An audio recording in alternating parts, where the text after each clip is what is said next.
So we saw an article by The Nation said that my ex-wife married me for money, says Julius Agwu. And then when we read the article, what Julius Agwu actually said, I'd like to actually read what he said so that we are on the same page. What he said is that, I believe that any marriage without God would not last. When I married my wife, I did not even consult God. Some of us got married when there was so much money at the time, particularly when practically every girl wanted to be with us. But after marriage, if anything happens to anyone, they would say, I don't want this man again. I suggest that people should consult God first before getting married. So that's exactly what he said, which was therefore implied by The Nation, that he was saying that his first wife had, or his wife had married him for money. However, we're not focusing on the conversation he had. The point we're trying to say this morning is in the part of why do people get married, and why do we always criticize people for the choices they may have made in getting married? Is it wrong for somebody to say, I'm marrying for money? I'm marrying just to have kids? I'm not the lovey-dovey type. I just want to have kids and I'm done. Is it wrong for somebody to decide to marry just because they want to become a housewife? People have different reasons, but why do we judge people for the reasons they choose to get married in the first place? Let me come to the ladies. I don't know what your thoughts are, because we get a lot of people saying, you must fall in love, be sure that God really, ask God for it, and you must really meet somebody. And some people will say, mine was an arranged marriage. I didn't fall head over heels. I married the guy. After that, years later, we fell in love, and I'm fine. So there are different ways of getting married, but sometimes people also choose to marry for money. I can say, Mariam has a lot of money, and I want to marry her, period. Why, therefore, does society judge somebody for this kind of choices? Mariam. I think it is answered by Julius Agwu in a way when he says that every marriage should sort of have God as its foundation, because if it was about money like he did, like he had, when things go wrong, they would leave you for that. It's okay to marry for whatever reason. That's your choice, but also realize that whatever reason it is that you're getting married for, that it has its benefits and it has its consequences. So be willing to face both. Some people would say, you know what, I came from a very poor family, things were tough. I'm not going to suffer all this my life, to become an adult and still go through the same issues that my parents went through. And so I'll marry someone who has a lot of money, may not necessarily love me, I don't love the person back, may not even necessarily be faithful to me, maybe some of our values don't even align, but he has the money and that's all I care about. And then you go in there, you cannot be there after a few years and be complaining about other things, because if the money is there, now there he falls sick. I guess as long as the money is there, you'll be there. Now the problem will be with the person who is being married for their money. Do you know that that's why you're being married? For just your money. You also have to determine the sort of people you want in your space. Yes, I have a lot of money. Because I have a lot of money, I will pick any person I like, It doesn't matter what her values are. It does not even matter what, I have a lot of money, I can get anyone I like. And in that case too, when the money leaves, you have to also live with the consequences of realizing it was because of my money I knew that I could be with this person. A lot of things that values were not there. So now that the money is gone, then I will accept that he or she would leave because it's not there. Let me come to you, because I think the conversation really is, how do we begin to help society accept the reality of their choices? Because we want everything to go through this filter of, this is how you should meet somebody, get married, and this is how you should end. But societies are changing. People are making choices for different reasons. And I think even if you, as a man, whoever got married to you, somebody married you for money, you should accept the fact that once that money is gone, or maybe once something happens, once factors change, it will change. Maybe the person will leave. And it's something you must be willing to accept and not make an issue out of, don't you think? Yes. For me, I said on the show on Saturday that people tend to marry for the wrongest reasons. They want to pepper their friends, or they want to show off, or some people think because they're getting old, they just want to... Is that a wrong reason? Yeah, because you don't have makes it wrong? You don't have to commit yourself to a lifetime journey just because of that trivial reason. I think that reason is What's too the trivial trivial. reason? Trivial, therefore, is Trivial relative. reason because you are old, you just want to settle down. Yeah. But you can just have a companion by the side. Both of you have an understanding. You don't need to do any marriage or make it elaborate before you actually feel fulfilled with your reasons. And then communication is key. We always say it on this show. You have to, even if you're married the person for the money, be clear about it. Don't deceive your partner to say, oh, I love you, you are the sugar in my tea and the cockroach in my cupboard. You have to say, this is what I want, this is what I'm putting on the table. Oh, this is what I am coming for. You are rich, I like that you are rich, and you can make my life comfortable. So let that person also agree to the fact that, okay, this is an arrangement. I take care of your needs, you too, you take care of my needs. It's an understanding. Just put it on the table. And of course, a lot of men, I also want to correct this notion that a lot of men think that girls are coming in for their money. It's not just men. It's not just women that marry men for their money. Men also marry women for their money. In fact, the guys that we have these days, they are constantly looking for self-made women. They'll ask you your surname. They'll ask you, you think they're having a conversation with you. They'll say, what's your surname? Because they want to check your family background, the secondary school you've gone to. They want to, check your trajectory, exactly, to see, is this one going to be a perfect catch for me? So it goes both ways. Okay, Waike, let me come to you. Let's put it on the table. I was just going to say to you that a woman that tells a man that I'm marrying you for money, that man is not going to marry her. So she can't have that conversation with the man that, oh, it's your money. Because that one will, if I was a man, if I were a man, even a woman, and a man comes to me for my money that I don't have. And then that's what I'm marrying you for. Of course. Okay, let's put it this way. A young, beautiful girl, maybe she's 30 years old, right? And she's doing very well, and she feels like, I want the lifestyle of the rich and famous. And then she meets a 70-year-old man who is obviously retired, he has a lot of money.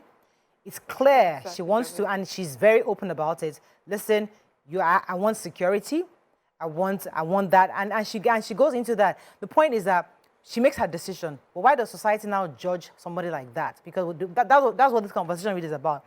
Should we begin to change the perspective? Who defines why I should get married? If I'm 45 and what I'm looking for is just somebody to marry, I can make that decision. Like, you know what, I'm not here to be doing lovey-dovey. I want to eat, I can't sleep. I want a man who is responsible. I'm not here to do I'm here and and we can be partners, we can marry, we can do that, but it's my choice. I'm not here for lovey-dovey. I'm here for two companions coming together as adults. So the point is that society must begin to have these conversations where let us stop judging every relationship to be based on you fall in love, you get married, you have kids, and great. There can be different ways. I can decide to marry for any reason. If I say, you know what, I'm done, my first husband is this, I want to have 3 husbands, why should society judge me? In my own family right now, there are plenty of people that have married many husbands, and they're okay, and they're living well today. So that's really what we're trying to have the conversation about. Why should we begin to understand that people have different reasons and they should be respected for the choices they make? I think the point should be, we should tell society not to judge people if they decide not to get married the normal way. So just like you said, I'm a 45-year-old woman. I don't have any kid. I've never been married. I just want to have a child on the side. I don't want to be married. Exactly. It's not compulsory. So the society should not diminish the woman's success just because she does not have a husband, just because she's not a missus. I think by the time the society begins to redefine or get used to different ways where people can, procreate or be married, then we will have less judgments. People will not get married for the wrong reasons because because they're seeking societal validation. They will not want to do what is really, really in their heart, what they really, really want to do. A lot of times I've put it on the table. If marriage happens, fine. If it doesn't, and then some of my friends look at me and say, oh, it's because you already have a kid, so you enjoy your freedom. I said, no. Because it's not a do-or-die affair. You don't have to kill yourself just because you want to be a missus. And then women too. Let me just land on this point. Okay. Some women too, the way they have carried that marriage on their head, that if it doesn't happen, they have not achieved anything. by the time they get married, they just want to, they'll tell you, you cannot be calling me by my name again. My name is now Mrs. You can tell that they adore this. You're fine, it's okay, but it's not everything.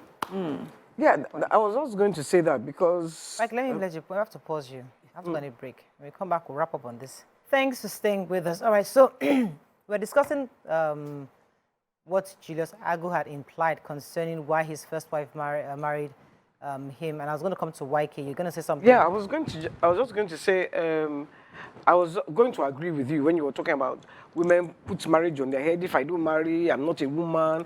I'm less than a human being because I haven't found a husband. So they start getting this, because yesterday I heard the story of a girl or a woman. She's a woman now who married her husband, and the day before the marriage, or just before the marriage, the man beat her black and blue. So not only that, when they got home, he beat her and threw her out into the gutter, pushed out of the car. And her mother said, no, you must get married, though. You don't, and she married the man. And of course, you know, so in that kind of situation, you must, it's not because I want to be married that I'm going to all right, so and be in such a negative situation. Yeah, right. You know, I have to marry for the right reasons. And for me, I mean, your own might be money. And if it's money that is your own, I think, please, feel free. Yeah. Feel free. Okay, I want us to link this up with the story that trended last week. Farida, the King Farida, and her estranged husband, Odulaja. And I know they discussed it on Saturday on Your View, but going back to why do we get married? You know, why, what are the reasons? Is this societal pressure? Is it the fact that you feel that you're getting to the middle age and you want to settle down? Or do you get judged for your history, your back? Look at like people say, oh, she was promiscuous. According to the husband, she was very promiscuous. She was sleeping around with different people, and but you married her. And when you know somebody who, you know their antecedents, what they've done in the past, and yet you made the decision to marry, who therefore gives you the right to judge the person after the fact. So these are the conversations we need to have on why do we get married, and why is it important for society to, and my own concern really is accepting people's choices. So this woman, let's bring the story to the issue of Farida, for example, because I know that the husband had come out. I mean, you guys had focused on why she did what she did, which I'd probably like you to do a bit of a recap for those of us who haven't seen that story. But the husband had then recently responded saying that she was sleeping around, and that's why, and he's not a gigolo, that he's a well-made man. His father was a very well-notable person, and he grew up in wealth, and that he was first class. He always traveled first class, and that. So, I mean, so you're trying to tell us who he is. Yeah. Now, if you remember Farida was the lady that wanted to jump last week, Thursday. She wanted to kill herself on 3rd Mainland Bridge. She was about to kill herself, and she was stopped by bystanders. Now, the question is, why did she want to jump? There are various factors. She was saying that, could you give us what was her reasons for wanting to jump? She just said because her marriage crashed and she could not face the shame. So so let us discuss this thing called shame. I mean, let's start with the husband's response, right? Then we'll come to the issue of shame. Sorry, I just want to read a YouTube from, I have to say, Mount Rushmore. It says, a woman who is not married is incomplete. We'll come to that in a minute. We'll come to that in a minute. Okay. Mentalities. Yeah. We'll come to that in a minute. Go ahead, Mariam. Yes. So today we have read his own response. So I think the first one we heard the story of this lady Farida trying to commit suicide because her marriage had ended just 2 months after a huge, elaborate wedding ceremony. You know, people said a lot of money was spent for that ceremony. And then to hear his response, it shook me. He said they had dated 20 years. They have known 20 years. And then they get married and they couldn't stay 2 months. How did they cope in 20 years? And then now in 2 months they couldn't stay. But he gives his reason. He says she's promiscuous, she's covetous, you know, all these things. And was this something she showed in the 2 months that they got married? What was it that encouraged him, you know, to go ahead to marry her in the 20 years that they had been together? many times when we hear of marriages, crashing. Mariam, in the 20 years, they've been off and on. It wasn't consistent for 20. Interestingly, I had watched, I sat down with this story over the weekend. So I heard a few parts of it. The man and this lady had dated and different people. There was another lady who he also really cared about. So it was between both of them. And when he came back to Nigeria, according to him, he was arrested in the US and he was in prison for about a year. He came back home to resettle and he wanted to get his life on track. Yeah. So it was not between these two women, and he now finally decided on Farida. So I think, but because they had a history, but maybe he felt that she had changed, and she had always said, I've changed, I'm a new person, and then she got into the marriage, and they started seeing a lot of drama going on. But the point, I don't want to go into the nitty-gritty, because I really don't want to get us into the grand lie effect. What I want us to understand, these two people, I would like to say that they are two adults who have done a lot of awful things, I would like to say, in the past together. But as adults, they have agreed to marry for whatever reason, right? Why is it therefore difficult for them a woman like that, to accept what I have done, own it with your full chest, go into this marriage with confidence, boldness, as a new bride? The man too, with his filth and all the drama he has done in the past, come into this union with boldness and confidence. You know, where we are here, is it the immaturity that causes two grown adults to come in, albeit with your baggage, and not be able to fix and have a united stand in front? I mean, that's my worry. So that comes to the issue of shame. So because I'm coming with baggage, why should I be ashamed of my baggage? I could have been a prostitute all my life and say, you know what, I have finally fallen in love and I want to stay here. And why, therefore, should he in the marriage to judge me because of my past? That for me is demonic. It's true, because you know who it is that you're getting married to. Even if the relationship was on and off over the 20 years, the thing is, you know to a large extent who this person is. And you made a decision to get married to that person, knowing your past, both of them. Now that you're in it, it's, I feel like in your introduction, you sort of, discussed the whole thing, because you have said, is it immaturity? Did you really love each other? What did you think marriage would change for you that it didn't change before, you got married? What is it that was so... Now with marriages, maybe you don't have where to go. If you're in a relationship and you're upset with someone, you can pack your load and just move on. But in a marriage, you're still meant to stay in the same room with that person. And maybe that marriage thing can be such a constraint. Like, okay, you know what? I'm so upset with you. I don't even want to sleep in the house today. And then there are expectations of, now you're a married man, no matter how upset you are, you cannot just go off and spend 2 days out, or a married man spend 2 days out before you come in. So if they break up now, would it be that they're still able to have a relationship but not within marriage? I just think that it has a lot to do with the individuals themselves. They are not mature. Maybe they didn't really love each other, because if you did, you would forgive what your past sins are and try and face the future. I heard that the man, according to her, the man used to body shame her, telling her to go do plastic surgery, say she was big, she had to go and do stuff. She was using all sorts of herbs to, to lose weight and stuff like that. So that's not love. They didn't love each other. Simple. That's why we keep saying that you should marry for the right reasons. Because if they had just understood each other to say, you know what, we don't have to commit ourselves to this lifelong journey. Let's just be enjoying ourselves. Day your day, let me day my day. It would have been easier. And if they have any kind of issues, they can easily just part ways, but not spend so much money on a union that is not based on love. And then again, this man, according to him, was dating her when she was married to her ex-husband. So what was he expecting? She was cheating with you, and you expect her to come into the relationship and be a saint. So sometimes you just wonder how people... I can spend $1 billion on my wedding because I feel I am marrying the person. I can. It's my choice. I'm an adult. I'm not a child. I have chosen the money. Absolutely. Now, 2 weeks later, it messes up. I'm an adult. I can move on. And that's the maturity we need in relationships today. Okay, I've lost $1 billion on this wedding. Okay, I'm still alive. I mean, it's hard. I'm not going to pretend. It's going to be tough.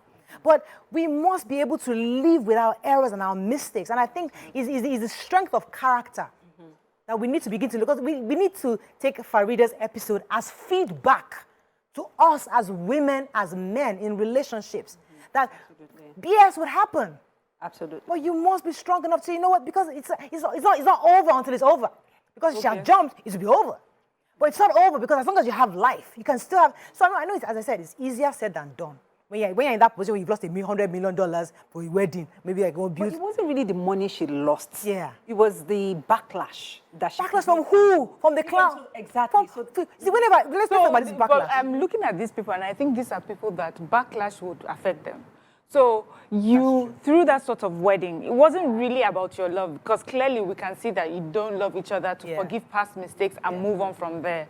You are people that your life is determined really by how people view you and how they perceive you. So here we are, this wealthy couple. We've spent so much money, you know, so that we can read about this wedding and look at what we do, you know. So I can understand why these people would be, it would affect them what society or what the public says. But there are many people that are just as wealthy as them who maybe have even spent as much money in a more, but live a quieter life. And when they're able to go their separate ways, it's not a problem what you say. You say your say and I move on. See, maybe her going as far as trying to commit suicide, maybe we can just tell women that, you know, there's always the next day. You will wake up and it will be brighter the next day. What is so hard to handle today, it may get easier the next day. When we see that our friends are in a tough place, if we're lucky that they're able to talk to us, let us remember to rally around them. Let's not just assume, you know, but obviously if she didn't speak to anyone, maybe she thought jumping up. And this is a woman that has children. For her to have gotten that far, it must have really broken her. But I just say, adopted. yes, but it doesn't matter. They had children. The thing is, just know that you can stay back, calm down. Nigerians will talk about something else tomorrow. Absolutely. The public will move on and talk about something else. And as for the man, when you decide to be with someone, whatever their past is, or whatever your own past is, this is a new ground. As long as you have decided, you know what the past, nobody deceived anyone, and you're here, then let's move on and be married together and be happy. I think the most important thing is we should do is try not to let people's judgment of you affect you. If you know that you are going to go on social media and people are abusing you and it's going to affect you, don't go on social media. Ban it from your house. Ban it. Nobody should come and don't come and tell me what they said about me on social media, because I don't want to know.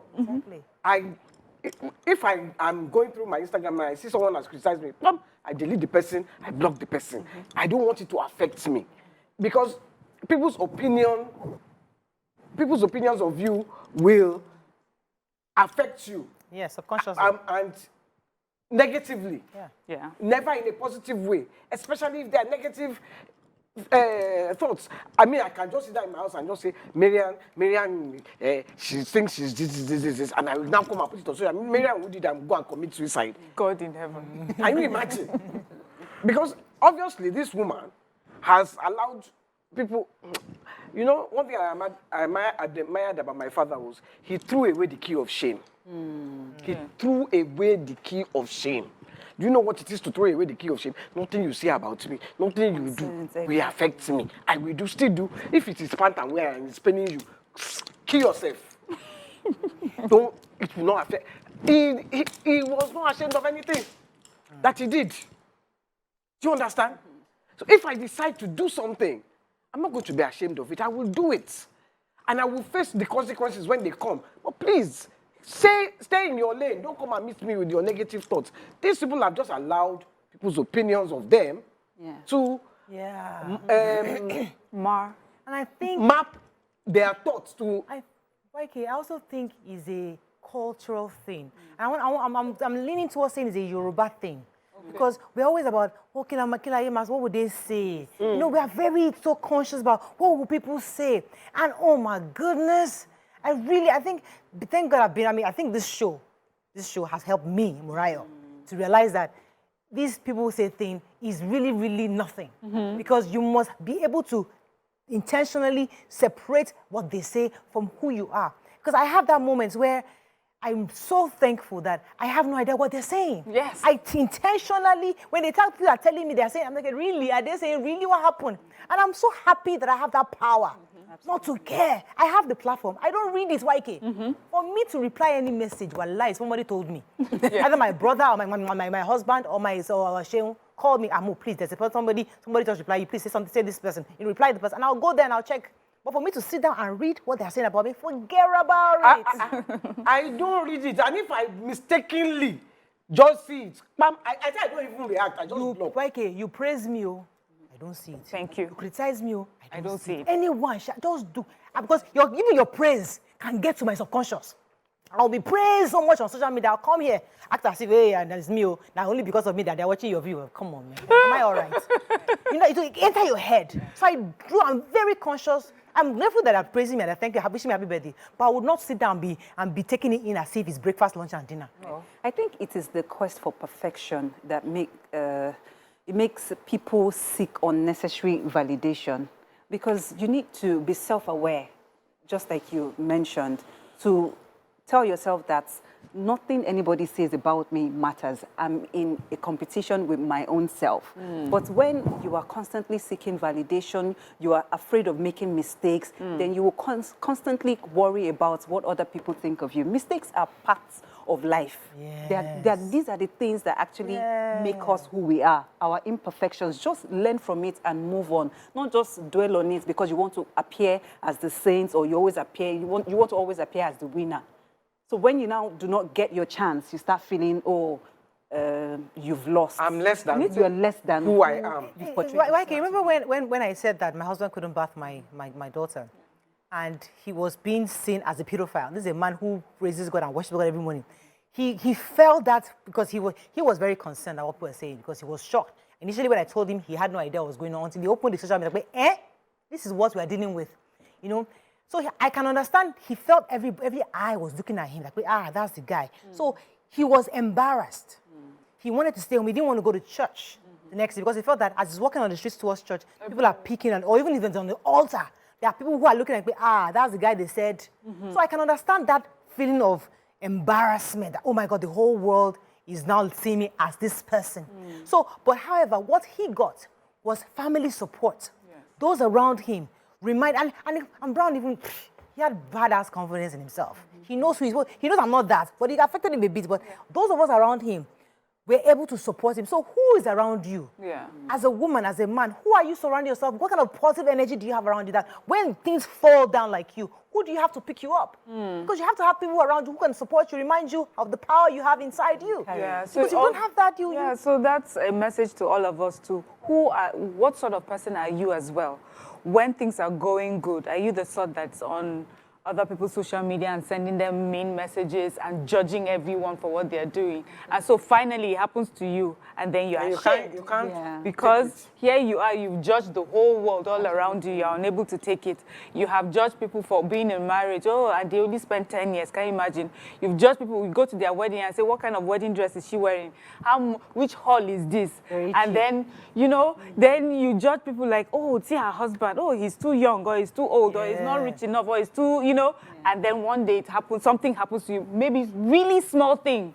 You cannot take it because you know what you have dished out. Absolutely. So be careful. Everything you do will come back to you. It must return. Me, I'm a firm believer in the law of karma. If you face me, I will not, it must do 360 and come back to you. Yeah. So anything recently, while I was in England, I had this interview with Chudi, and in the interview I said, I don't think my father should have had children. Yes. I did not say it in a bad way. If you watch the full interview, you will know. Fela was father to everybody, but he was not all individual. When they carried me inside, there were people, look, if you remember the number of people that sent me messages, what is this? You said this. Do you know what? I did not open any single one. And then the people that were very close to me, I said, go and watch the interview. Chude sent me a message. I said, see what they're saying. Help me correct it. He did. Then, but I did not dwell on it because I was with my grandchildren. You Am I know going who to be- you are now. I know what you said. Self-awareness. I heard the abuse they were abusing me. I didn't even bother to go and read one Yes. like this. So anybody that was abusing me was abusing himself. Themselves, yeah. Let me take Albert from Delta. Good morning, Albert. Thanks for calling. Okay, thank Live. you. Thank you. And good Get some morning, volume, I appreciate ladies. Yes. go ahead. Okay, I am a regular listener and watcher of your program. So, Thank you, sir. but this is my first time calling. Welcome to the show. Thank you so much. On the topic, I've listened to you ladies, and I just feel like I should make my own contribution on some of the issues that I said. Majority of your talk is centered on allowing people to do what they feel like doing, and people should not feel, people should not feel depressed or kind of concerned about what other people say about them. That area I really like to talk about. You see, we all have freedom to do what we like, but we must know that what we like to do has to be positively impacting on people. That way, when people speak about you, whether you do good or bad, people will gossip you, either positively or negatively. But you have to be sure that what I'm doing is impacting on people positively. That way, you won't feel it. For example, Thank you very much, Albert. We're social beings, definitely. So what people say about us definitely would mean something to us. So to affect us, what we're saying right now is that you have to protect yourself. Choose your audience. Choose the people around you who are feeding you, because that would help you. Because all of us will have these down times. Well, everybody at some point in our lives will have those down times that Farida had. Either your husband left you, either your wife left you, or you lost a spouse, or the child died. Something would happen or get to the point where you just want to end it all. But then that's when you look around you. Who do I have around? And how do you know who's around? Is based on who you have brought with you, who you have come. Even what's the word? Give me the English now. Who you have built Groomed.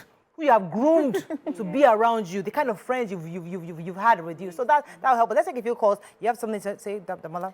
Yeah, We have to wrap up on this. Yeah, okay, I was just going to say that there are two types of shame. There's the healthy one, and then there's the toxic one. Pause. Let me say, okay, we'll come to this is your shame in a second. Let me take Hassan. Thank you for reminding me on shame. Hassan, thanks for calling. You're live. Good morning, everybody. Good morning, sir. Please, you see, based on what the last computer Caller. you erased, that the guy has been going out with the lady, even in her former husband's house. That confirms that what happened to them is a law of karma. And these guys are not even supposed to be discussed on this table, because all of them are irresponsible people. You cannot be taking somebody's wife, bring her out of a matrimonial home and marry her, and expect her to be a good wife to you. It will never happen. It's a law of karma. These are irresponsible people. All of them, both the husband and the wife, they are not even husband and wife. Islamically, they are not husband and wife. That's it.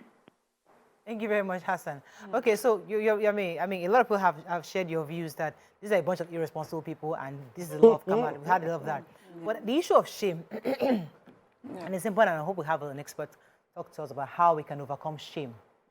Because many of us have done things that are shameful in the past. You have things that you feel that the whole world, nobody should know about it. You have secrets that you've kept, and if people know about it, and you feel that a word gets out about this thing, and you feel shame, you want to hide yourself, and you want to end it all. How do we overcome shame? What are the various ways we can support friends who are feeling shame? Because people will make mistakes. So how do we help somebody? And hopefully we'll bring in somebody to help us on how to overcome shame in a professional way. But let me come to you, the thoughts on shame. Yes, I was just going to, separate the two. Okay, go ahead. The healthy one is the one that lead to ethical behaviors in society. The healthy shame is the one that will make me not go on social media and expose my body, or, I go somewhere and maybe steal your stuff You know, those are the kind of ethics that would actually keep you grounded as an individual. But the toxic one is one that makes you feel less than who you are. You are constantly shrinking because you think that you've done something that the whole world should not know. You are hiding, and that thing is constantly eating you up. It's taking up your life, taking up your energy. You are constantly seeking validation. So those are the ones that we need to help people with, to say that even if you have made a mistake, be man enough, be woman enough to take responsibility of that action. So I just hope the lady can give us more insight. All right.